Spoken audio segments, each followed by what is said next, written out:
আমি যা বলেছি শুরুতে সেটা স্পষ্ট, তবু আরেকবার জিজ্ঞাসা করবো আপনার কাছে তৌসিফ, আপনাদের কাছে তৃণমূল কংগ্রেসের কাছে, মানে তৃণমূল কংগ্রেসকে যারা সমর্থন করেন তাদের কাছে সিপিএমের থেকে বিজেপি ভালো না বিজেপির থেকে সিপিএম ভালো, বা বাম কংগ্রেসের থেকে বিজেপি ভালো না বিজেপির থেকে বাম কংগ্রেস ভালো? কাকে দেখতে চান বিরোধী হিসেবে? ৭৭টা আসন বিজেপি পাওয়াতে খুশি হয়েছেন না বাম কংগ্রেস পেলে খুশি হয়েছেন?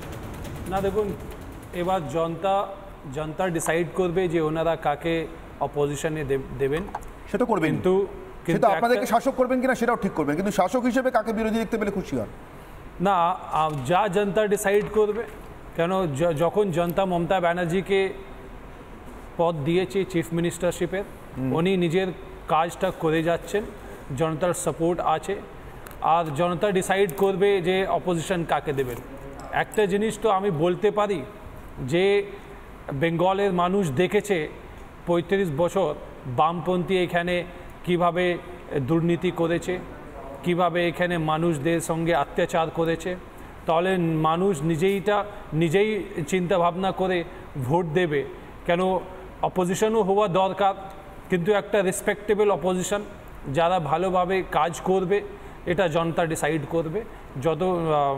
যত আমাদের তৃণমূল কংগ্রেসের যদি কথা বলি, তাহলে মমতা ব্যানার্জি নিজের রাজ্যের কাজটা সুন্দরভাবে করেই যাচ্ছেন। আর যদি কোনো সাজেশন থাকলে, আপনি তৌসিফ সরাসরি বলছেন না, কিন্তু মমতা ব্যানার্জি কিন্তু সরাসরি বলে দিয়েছিলেন। আমি শোনাবো। আমি সীতারাম ইয়েচুরির সঙ্গে মমতা বন্দ্যোপাধ্যায়ের একটা ছবি দেখাচ্ছি, যদিও সীতারাম অকাল প্রয়াত হয়েছেন, কিন্তু এই ছবিটা দেখানো নিতান্তই রাজনৈতিক মতাদর্শগত স্বার্থে। আমি অবশ্যই এখানে ব্যক্তি সীতারাম ইয়েচুরিকে কোনোভাবে মিন করছি না। সিপিআইএমের সাধারণ সম্পাদক ছিলেন যে সীতারাম ইয়েচুরি, দলগতভাবে তাদের অবস্থানটাকে বোঝানোর জন্য দেখাচ্ছে। কিন্তু ডি রাজা, তিনি তো অভিষেক বন্দ্যোপাধ্যায়কে তার এই বুকে জড়িয়ে ধরার ছবি, এ নিয়ে তার পার্টি কমরেডদের কম অস্বস্তি নেই। তেমনই একজন আমার সঙ্গে রয়েছেন অনির্বাণ চৌধুরী, মুর্শিদাবাদ থেকে সিপিআই নেতা। আমি অনির্বাণের সঙ্গে কথা বলবো, তার আগে অনির্বাণ আরেকবার একটু মনে করিয়ে দিই, মমতা বন্দ্যোপাধ্যায় আপনাদের জন্য কতটা দুঃখ পেয়েছিলেন 2021-এ। আমার মনে হয় কৃতজ্ঞতার দুঃখ। একবার শুনুন। রাজনৈতিকভাবে ওদের সাথে আমার সংঘাত থাকতেই পারে, বাট আমি নিশ্চয়ই কাউকে শূন্য হিসেবে দেখতে চাই না। বিজেপির ওদের একটা অংশ যদি ওরা আসতো ভালোই হতো বিজেপির থেকে, কিন্তু ওরা এত বেশি বিজেপি ফেভারিট করেছে যে নিজেদেরই পুরো বিজেপির কাছে বিক্রি করে দিয়েছে, ফলে নিজেরা সাইনবোর্ড হয়ে গেছে। এটা তো ওদেরও ভাবতে হবে। মমতা বন্দ্যোপাধ্যায় দেখতে চাননি আপনাদেরকে শূন্য। অনির্বাণ, মমতা বন্দ্যোপাধ্যায় নিশ্চিতভাবে আপনাদের এই শূন্য হয়ে থাকায় দুঃখ পান বলে ডি রাজা অভিষেক বন্দ্যোপাধ্যায়কে বুকে জড়িয়ে ধরেন। আপনাদের হৃদয়ে বাম দিকে কি কোথাও জোড়া ফুল ফুটে আছে? সেটাই সব থেকে বড় বাধা এ রাজ্যে পদ্ম ফুল ফোটার। অনির্বাণ, আমাকে বলছেন? আপনাকেই বলছি। এখানে আমি ছাড়া আজকে আর একজনই অনির্বাণ আছে, আপনি। আচ্ছা, প্রশ্নটা আর একবার করলে ভালো হয়। বললাম আপনাদের হৃদয়ের বাম দিকে কোথাও কি একটু জোড়া ফুল ফুটে আছে? হয়তো তেমন সামনে আসছে না, কিন্তু ফুটে আছে। বুকের ভেতরে তো দেখা যায় না সব সময়, বুক পকেটে দেখা যায়, বুকের ভেতরে দেখা যায় না। সেটাই পদ্ম ফুল ফোটার সবচেয়ে বড় বাধা এ রাজ্যে। দেখুন, পদ্ম ফুল ফোটানোর জন্য তো আমাদের কোনো দায়বদ্ধতা নেই। আপনি আজকে যেভাবে শুরু করলেন, মানে শুভেন্দু অধিকারীকে যে জায়গায় আপনি নিয়ে এলেন, আমার মনে হলো যে তার যে কল, সেই কলটাকে আপনি গান্ধীজির আহ্বান কিংবা নেতাজির যে অমোঘ ডাক, যে hark India is calling, rise we have no time to lose, এইরকম অমোঘ ঐতিহাসিক ডাকের সঙ্গে আপনি তুলনা করছেন। বিষয়টা তো তা নয় যে শুভেন্দু অধিকারী যখন তৃণমূলে ছিলেন, তখন মুর্শিদাবাদে উনি যে কি করেছিলেন, বিরোধী দলের বিভিন্ন আমাদের দলের বিভিন্ন কমরেড, এছাড়া কংগ্রেসের বিভিন্ন যারা তাদের দলের বিভিন্ন যে নির্বাচিত প্রতিনিধি, তাদের উপর যে কি নির্মম অত্যাচার প্রশাসনকে ব্যবহার করে নামিয়েছিলেন, এই শুভেন্দু অধিকারীর নেতৃত্বে মুর্শিদাবাদে বিরোধীদের ভাঙন সম্পূর্ণ হয়েছিল। সুতরাং সেই লোক আজকে যখন ডাক দেন, তখন তার কি সেই বিশ্বাসযোগ্যতা আছে? বা রাতারাতি তিনি ডাক দিলেই কি কুলীন হয়ে গেলেন, বা তার সেই বিশ্বাসযোগ্যতা তৈরি হয়ে গেল? এটা তো হতে পারে না। এবং বিজেপির পদ্ম ফুল ফোটানোর জন্য আমাদের কোনো দায়বদ্ধতা নেই। সংসদীয় রাজনীতিতে প্রতিটি রাজনৈতিক দল তার নীতি আদর্শ অবস্থান নিয়ে লড়াই করবে। এটা বিজেপি বিজেপির মতো করবে, বামেরা বামেদের মতো করবে, কংগ্রেস কংগ্রেসের মতো করবে, তৃণমূল তৃণমূলের মতো করবে। প্রত্যেকেই তাদের নিজের বক্তব্যকে মানুষের সামনে আনবে। কিন্তু একটা কথা মানেন কিনা আপনাদের লাগাতার নো ভোট টু বিজেপি এই কলটা আসলে মমতা বন্দ্যোপাধ্যায়কে আত্মশক্ত করেছে, এটা মানেন কিনা, স্বীকার করেন কিনা? দেখুন নো ভোট টু বিজেপি তো শুধুমাত্র বামেদের কল ছিল না। এটা কে কোথায় কি করেছে, কোন আলট্রা লেফট শক্তি যদি কিছু করে তার দায় তো বামেদের নয়। এখন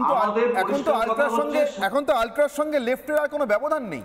নৈহাটি তো লিবারেশন আর বামফ্রন্ট একসঙ্গে লড়ছে। না আজকেই তো ভোট হলো। লিবারেশনের সঙ্গে না সিপিআই এমএল এর কথা আমি বলছি না, ছোটখাটো প্রচুর আলট্রা লেফট যারা একসময় মমতা বন্দ্যোপাধ্যায়কে জঙ্গলমহলে সহযোগিতা করেছিলেন, তাও তো আলট্রা লেফট। আচ্ছা বেশ, তখন তো অনেক ছোট ছোট বিভিন্ন একটা কথা উত্তর দিন। জানুয়ারি মাস থেকে যে লং মার্চের ডাক দিচ্ছেন শুভেন্দু, বলছেন নো ভোট টু মমতা, এটাই হোক ক্রাই, এটাই হোক একমাত্র আহ্বান।